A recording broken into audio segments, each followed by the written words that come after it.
அன்பானவர்களே, நம்ம அந்த செய்தியில் சொன்னோம், ஆண்டவர்கிட்ட ஞானத்தை கேட்டான்னு சொல்லி. ஞானமுள்ள இருதயத்தை ஆண்டவர்கிட்ட கேட்டார். இன்னைக்கு நம்ம நிறைய பேர் ஆண்டவர்கிட்ட என்னெல்லாமோ கேட்டுட்டு இருக்கிறோம் இல்லை. இப்போ இவன் என்ன கேட்பான் அப்படின்னு சொல்லி ஆண்டவர் எதிர்பார்த்தார் தெரியுமா? அவன் கேட்குறத பார்த்த உடனே ஆண்டவர் சொன்னார், நீ பண்ண விண்ணப்பம் எனக்கு உகந்த விண்ணப்பமாக இருந்துச்சு. ஏன்னா நான் நீடி ஆயில கேட்கல, ஐஸ்வர்யத்தை கேட்கல, இதெல்லாம் நீ கேட்கல அப்படின்னு சொல்லி ஆண்டவர் ரொம்ப சொல்றார்.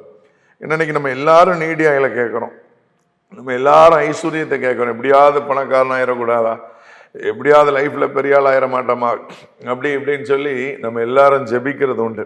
ஆனா இங்க ஞானமுள்ள இருதயத்தை தேவனிடத்தில் கேட்டதுனால அவனுக்கு ஞானம் மட்டும் கொடுத்தாரா? இல்லை, அவன் கேட்காத ஐஸ்வர்யத்தை, மகிமைய, நீடி ஆயில, அவனுடைய காலத்துல யுத்தமே இல்லை. அதனால எதுக்கெல்லாமோ கண்டதுக்கும் ஜெபிக்கிறோம்.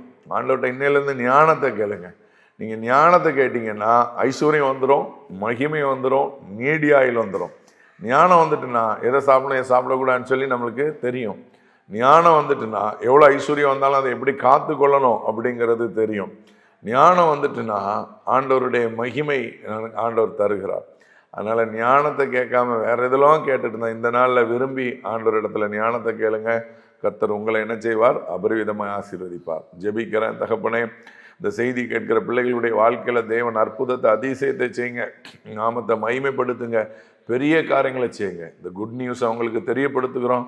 கர்த்தருடைய மகிமை வெளிப்படட்டு, தேவனுடைய நாம் மகிமைப்படட்டு. இயேசுவின் நாமத்தில் ஜெபிக்கிறோம் பிதாவே, ஆமென்.